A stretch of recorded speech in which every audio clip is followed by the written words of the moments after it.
नमस्कार गाइस, मैं हूं कॉमिकर और आज के इस वीडियो में हम पीटर पार्कर यानी कि स्पाइडरमैन से जुड़े उस सवाल का जवाब देंगे जो हमारे इस वीडियो की तरह शायद किसी ने कवर नहीं किया है। तो इस वीडियो में हम ये जानेंगे कि आखिर पीटर पार्कर के पेरेंट्स कौन हैं और क्या वो जिंदा है, और अगर है तो वो कौन है।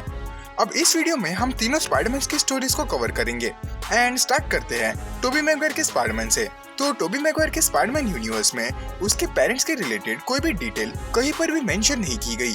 हमें बस इतना बताया गया है कि वो एक ऑर्फन है जो उसके अंकल बेन और आंट मे के साथ रहता है। बट इसी फिल्म के ओरिजिनल स्क्रिप्ट में उसके पेरेंट्स का मेंशन किया गया था।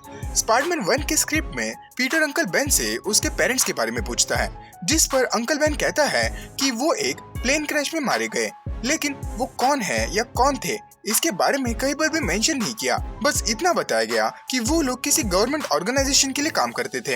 एंड ये इतना बताने के लिए काफी है कि टोबी मैगवायर वाले पीटर के पेरेंट्स कौन थे एंड उनके साथ क्या हुआ था। बेसिकली इस यूनिवर्स में वो दोनों सीक्रेट एजेंट्स थे जो गवर्नमेंट के लिए काम करते थे, मे बी CIA और समथिंग एल्स।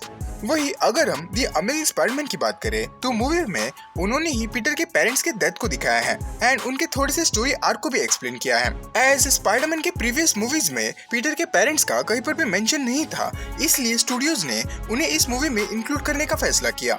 अब पीटर के parents Richard Parker and may Parker originally comics में CIA एजेंट्स होते हैं जो शील्ड के लिए काम करते थे, लेकिन दी अमेजिंग स्पाइडरमैन सीरीज में उन्हें साइंटिस्ट दिखाया गया है। पीटर के डैड रिचर्ड पार्कर साइंटिस्ट होते हैं जो एक टाइम के लिए ऑस्कॉप में क्रॉस स्पीशीज जेनेटिक्स पर काम करते थे, लेकिन जब उसे पता लगता है कि ऑस्कॉप उसके रिसर्च को दूसरे ऑर्क के साथ मिलकर बुरे कामों में यूज करने वाला है, तो वो उनके रिसर्च को लेकर कहीं पर दूर जाने की कोशिश करते हैं, ऐसी जगह जहां वो उनके पहुंच में ना आए। एंड एज उन्हें उनके वापस आने का पता नहीं होता तो वो पीटर को उनके बड़े भाई यानी कि बेंजामिन पार्कर के पास छोड़ जाते हैं। एंड अनफॉर्चुनेटली जिस चीज का डर रिचर्ड पार्कर को लग रहा था वही चीज हो जाती है।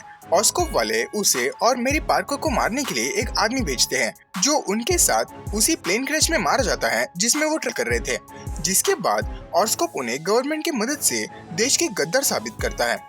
अब अमेजिंग स्पाइडरमैन के स्टोरी आर्क में पीटर के पेरेंट्स का रोल और भी ज्यादा था, इतने ज्यादा कि उन्होंने पीटर के पेरेंट्स के साथ दी अमेजिंग स्पाइडरमैन 2 के बाद की स्टोरी भी डेवलप की थी और उन्होंने उसे फिल्म भी किया था, लेकिन मूवी के फाइनल कट में उन्होंने उसे निकाल दिया। उन्होंने एक कम्प्लीटली अमेजिंग सीन को उस फिल्म से डिलीट किया। अब प्लॉट ये था कि रिचर्ड पार्कर उस प्लेन क्रैश में जिंदा बचता है एंड अपने बाकी के साल छुप कर बिताता है, लेकिन जब ग्वेन की डेथ हो जाती है तो वो पीटर को ग्वेन के ग्रेव पर मिलने आता है ताकि वो पीटर को थोड़ा सा दिलासा दे सके एंड उसे वो लाइन बोले जो पीटर को स्पाइडर बॉय से स्पाइडर मैन बनाता है। With great power comes great responsibility. अगर हम MCU में बात करें तो MCU में पीटर के पेरेंट्स को लेकर वही सेम हाल था जो सैम रेमी के स्पाइडरमैन की मूवीज में था अंटिल नो वे होम, क्योंकि नो वे होम में जब आंट में कस्टडी में होती है और उन्हें प्रेशराइज किया जाता है तब वो FBI एजेंट आंट में को ये लाइन बोलता है, A boy was entrusted to you, and as his legal guardian, essentially his mother, you not only allowed him to endanger himself, but you actually encouraged it. Who does that? ये line MCU में Peter के parents को लेकर मेरे हिसाब से सबसे पहला मेंशन होगा। उसके अलावा MCU में अभी तक पीटर के पेरेंट्स को लेकर जरा भी इंफॉर्मेशन नहीं मिली कि वो कौन है या क्या करते थे, जिसकी वजह से मैं ऐसी 2 थ्योरीज बताऊंगा जो पीटर के पेरेंट्स को समझने में हमारी मदद करेंगे। Theory number 1।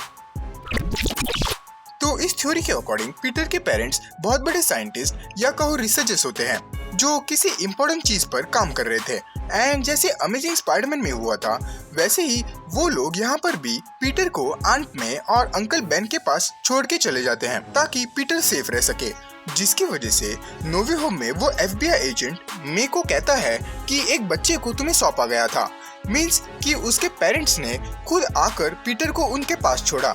लेकिन जैसे दी अमेजिंग स्पाइडरमैन में उन्हें मारने के लिए किसी को भेजा गया था, वैसे ही यहाँ पर भी उन्हें मारने के लिए विंटर सोल्जर को भेजा जाता है जो टोनी स्टार्क के पेरेंट्स की तरह उन्हें भी मार देता है।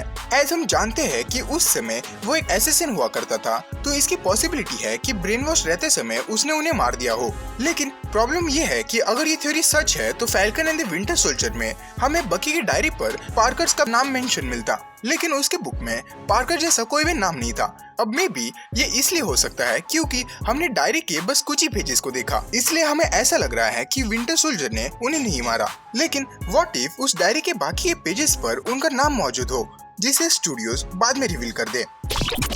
अब अगर हम सेकंड थ्योरी की बात करें तो सेकंड थ्योरी में पीटर के पेरेंट्स कौन थे या क्या करते थे उसका तो मेंशन नहीं है, लेकिन इस थ्योरी के अकॉर्डिंग वो किसी वे में स्टार्क इंडस्ट्री से रिलेटेड थे एंड वो पीटर को लेकर एक इवेंट में जाते हैं which is none other than Stark Expo. वो पीटर के साथ स्टार्क एक्सपो में जाते हैं जहां टोनी स्टार्क और आइवन वेंको के बीच के कॉन्फ्लिक्ट्स की वजह से आइवन वेंको स्टार्क एक्सपो के सभी आयरन ड्रॉइड्स को कंट्रोल करता है एंड वहां पर नॉन स्टॉप हैवॉक मचाता है जिसमें बहुत से लोग मारे जाते हैं एंड इन्हीं लोगों में पीटर के पेरेंट्स भी मौजूद होते हैं, जिसकी वजह से जब छोटे पीटर के सामने एक आयरन ड्रॉइड खड़ा होता है तब पीटर उसे मारने की कोशिश करता है। ऑल्सो ये वही इवेंट है जहां टोनी स्टार्क की वजह से पीटर स्पाइडरमैन बनता है एंड इसके ऊपर मैंने एक डिटेल वीडियो भी बनाई है जिसे अगर आपने अभी तक नहीं देखा तो जाकर जरूर देखना। अब इनमें से कौन सी थ्योरी आपको ज्यादा एक्यूरेट लगती है मुझे कमेंट्स में जरूर बता देना। अब अगर आपको वीडियो जरा भी अच्छी लगी हो या इस वीडियो से कुछ भी नया जानने को मिला हो तो इस वीडियो को लाइक और चैनल को सब्सक्राइब कर देना। तो बस आज के लिए इतना ही, मिलते हैं अगली वीडियो में। I can make my money flip like 1, 2, 3. Fly around the world down to New Delhi.